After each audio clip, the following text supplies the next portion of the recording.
Larry, thanks very much. It's a pleasure to be with you here at the Center for Global Development. Thank you for all the work that you're doing here to keep the community here in Washington and the international community more broadly so focused on these questions about how we grow and how we do it in a way that we can continue to survive, which is fundamentally one of the things that we're trying to achieve. Even as we were coming here and we were just sitting next door talking about the Rio+20 meeting, one of the things that we were talking about was this balance between the declaration, which most of the time everyone has been focused on, and then what happened at Rio. And one of the dimensions that we're starting to see is this very changing dynamic in global governance, where it is important indeed to get together civil society, governments, the private sector, to try to understand how we're charting a path forward to actually advance our own development. But what we're recognizing is that in some cases it's a lot harder to get agreement on the words, and sometimes it's easier to get agreement on the actions. Because what businesses are finding, what civil society is finding, is that we have to act. What businesses are finding is that you can create actions in a way that actually produce a profit. What governments are finding is that you can begin to act in ways that actually are sound politically and sound for the development of a country. And so what we saw at Rio+20, I think, was really the encapsulation of this kind of change in dynamic in global governance which has been going on between that which happens on paper and that which happens in, we'll say, all of it is in the real world, but begins to manifest itself on the ground. And I hope that's one of the things that you guys get to elaborate on in the panel to some extent. As Larry said, I focused a lot of my attention when I was at Rio on the sustainable energy for all component of it. I see Reed Detchen, my friend from the UN Foundation, who was very centrally involved in all of these issues as well. So if you think of the Rio+20 conference as a conference on sustainable development, in parallel with it was an event, a set of events related to sustainable energy for all, which were a milestone for the UN Secretary General's Sustainable Energy Initiative. Let me just remind people what that was about. It had three goals. The first is to achieve universal energy access by the year 2030. The second was to double the annual rate of increase in energy efficiency by 2030, so from about 1.4% annually to about 2.8%. And the third is to double the use of renewable energy globally, so increasing it from about 15% to 30%. It is a public-private partnership. Its participants included members of governments, including Secretary Chu, which was on this high-level panel. David Sandalo from the Department of Energy and I had the honor of being Sherpas for that movement, and I had an opportunity to participate as the U.S. representative at Rio. But there are many other participants that included the CEO of Bank of America, who's one of the co-chairs, Kanda Yumkela, another one of the co-chairs who many of you know is the head of UNIDO and the head of UN Energy, and a phenomenal source of personal energy in and of himself. There were groups from the Energy Resource Institute, from Bunker Roy's group in civil society. There's the CEO of Statoil, the CEO of Vestas, the CEO of Bloomberg New Energy Forum, just to give you a sense of the dynamic of the types of groups that we're participating in. So one of the first questions I wanted to get to is, so why am I here as a State Department official and addressing you, and why am I so concerned about this? And it's pretty simple. Your ability to have access to energy is fundamental in whether you can do your work, whether you can educate your children, whether you can have access to health care, and whether you can save and protect the planet. And all of those things are fundamental to a country and an individual and a nation's prosperity and to basic human dignity. And when people have those things, they're more likely to live peacefully, and we're more likely to have a stable and secure environment. And that is fundamentally one of the things that foreign policy is about. And so part of what you see here is a transformation in the way that we think about foreign policy issues, and not just the dialogue on sustainable development. These issues are intertwined, and if we want to succeed in the future on security issues, on our prosperity, on the saving of the planet, we have to make these things a mainstream part of our foreign policy, not something which is just an adjunct. Now, how do you achieve this? at the event that you mentioned back in March, one of the things that I pointed out then, Secretary General Ban Ki-moon also pointed out, is a study that was done by the IEA, and it said that in order to have universal energy access by the year 2030, the world as a whole has to invest $48 billion a year, $48 billion a year through 2030 in order to achieve this. And so if you put this, and I've said this before and I'll repeat it again because to me it's so striking, if you make this a development aid problem, we will fail, because we cannot mobilize an additional $48 billion a year in foreign aid in order to be able to do this. But if we look at this as a challenge of leveraging and mobilizing private investment, we are talking about 3%, just 3% of the annual amount which goes into private investment in energy infrastructure. And that we can do. We can succeed. And so what we were trying to do at Rio was look at how we can turn this concept of leveraging the investments of the private sector, the participation of civil society, the participation of governments into, in effect, a movement which would allow us to begin to achieve these kinds of annual investments that need to occur in order to have universal energy access. It was in that spirit, then, that the United States made a commitment or a pledge on under the banner of Sustainable Energy for All of $2 billion that were drawn from funds that were appropriated or made available under loan authorities from our fiscal year 11. About $850 million of that is policy or technical assistance oriented. The intent is to be able to work with governments, with communities, with the private sector, with civic organizations in order to be able to improve the type of policy environment that will make it possible for the private sector to invest and for private energy-related activity to take place. About $50 million of it is related to energy partnerships in which there is a focus on exchanging or stimulating the best innovations in technology and standards. So one part of that, for example, is the Clean Energy Ministerial and the work that has been done by the Department of Energy, to a large part financed by the State Department.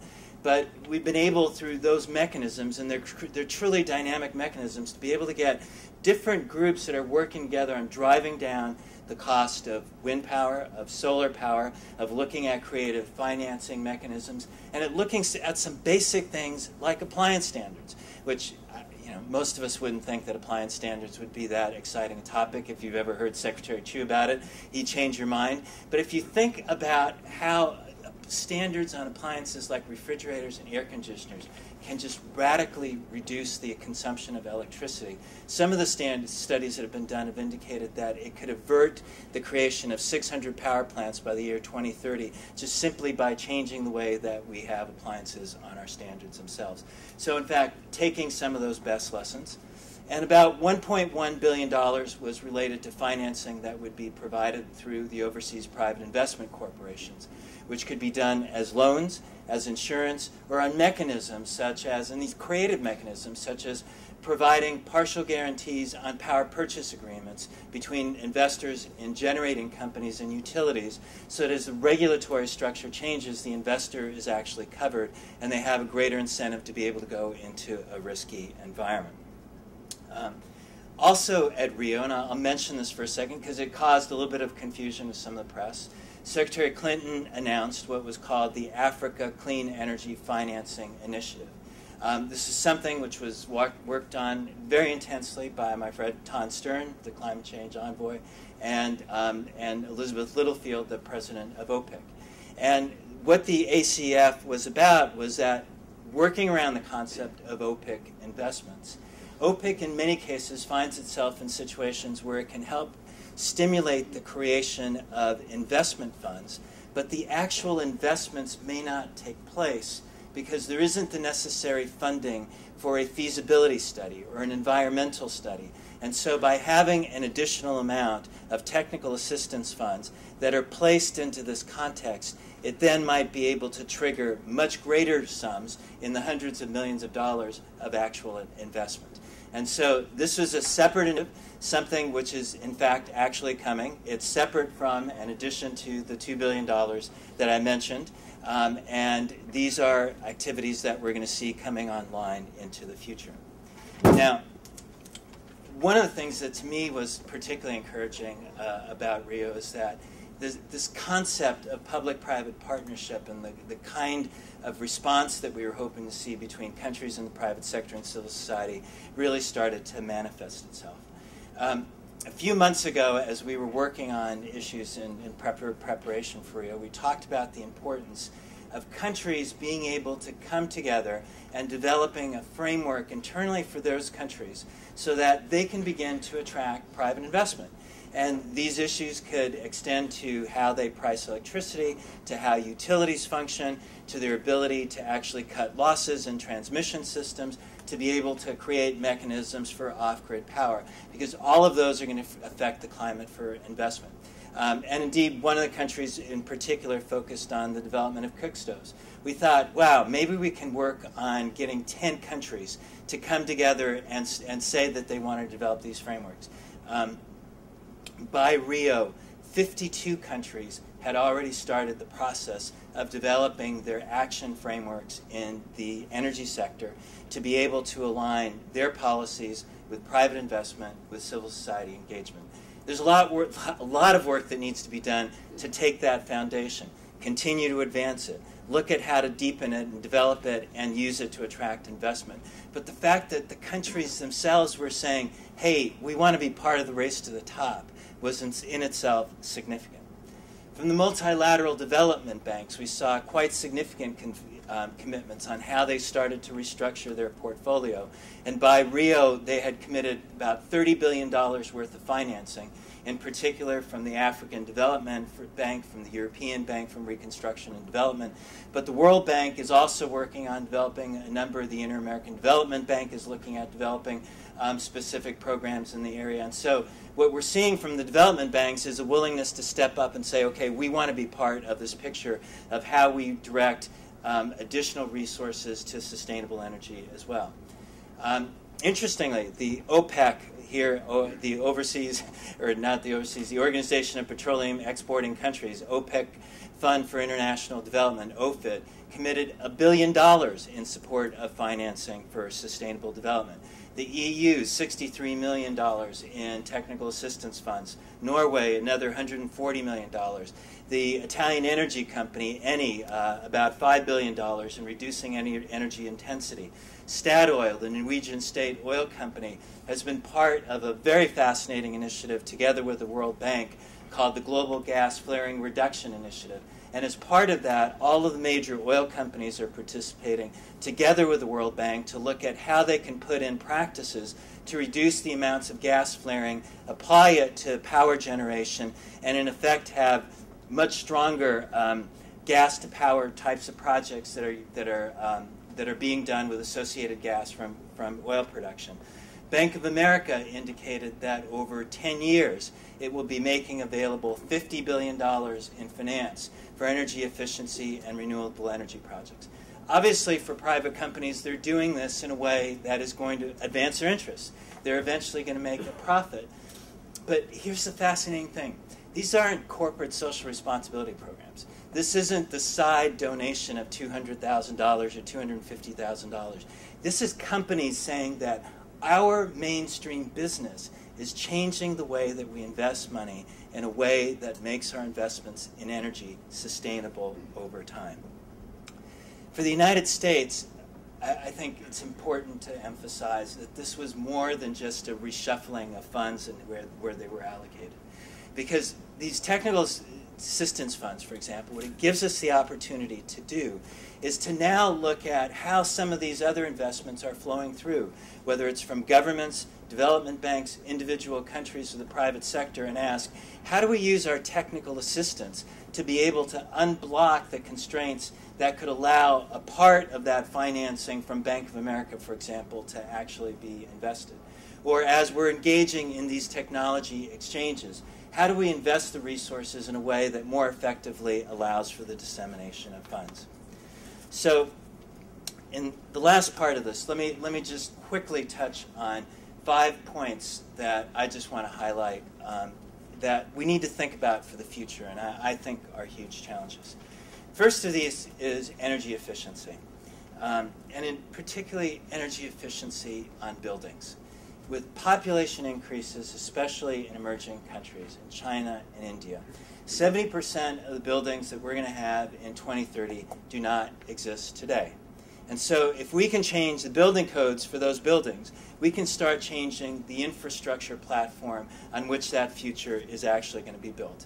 And so it's particularly important that you have groups like the Green Building Coalition that has been doing work on LEED standards and setting sort of the gold standard in building standards. But then other companies like Johnson Controls have been contributing as part of Sustainable Energy for All, a wider set of experiences on efficiency, which countries like China and India and Saudi Arabia can sit around a table and begin to debate and say, how do we apply these in our country and begin to change the standards for the future? The second is on financing, but particularly for off-grid, small-scale, decentralized projects. You know, in the end, in financing for energy and energy access projects, the key thing is to get money to the projects. And it's a lot easier to do if you have a large thermal generation plant, a large hydro project, because you can target 500 million, a billion, might even be $5 billion within a particular investment. It's easier to control the transaction costs. You have a concentrated set of environmental studies that need to get done. There are tools and instruments that we know about.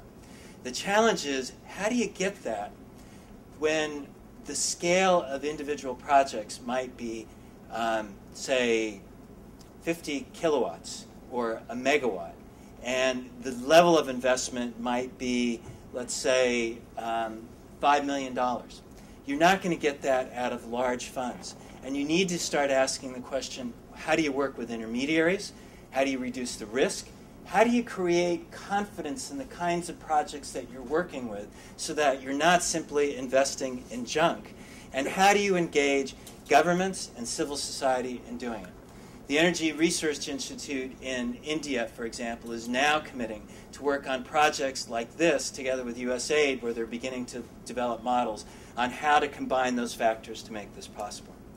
Third is on power interconnections and the importance of those kinds of interconnections to be able to lower the overall systems cost for electricity. If you can do that for wind, hydro, and solar, you can expand the access of renewable energy, and you can actually then reduce tariffs and increase access to electricity that way. In the Western Hemisphere, in Cartagena, we just recently had a major step forward, where all of the leaders got together and agreed that over a decade, we want to interconnect the Western Hemisphere. It may seem like it's something which is a theoretical concept, but you have a European electricity market today. How do we learn from that and bring it to the Western Hemisphere? Fourth issue I want to put on the table is gas. We've all read about gas revolutions. We've read about the controversies of shale gas, about the mechanisms that need to be addressed to allow for the potential benefits of the safe development of shale gas. But if, in fact, there is a fuel resource that can be used that has half of the CO2 content of coal, can this be done responsibly? And can you have projects like on CNG and LPG that can expand the demand for gas and lead to a much greater shift from either coal to gas or oil to gas for power generation and for vehicle use?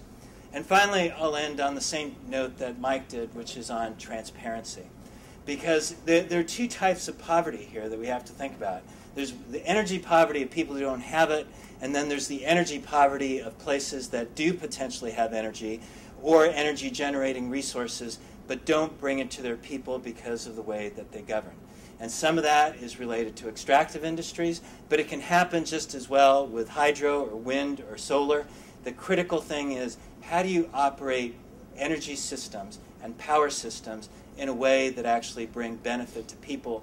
And over time, we have to keep thinking about how to have greater involvement from the media, from civic organizations, as well as business organizations in order to make that possible. So that's a little bit about what Sustainable Energy for All was about. I think it was a key complement at Rio, and I think it really epitomized the challenge of governance and the opportunity of governance that we have today. That it's not just the declaration, it's what we do on the ground where we're all the activists. Thank you. I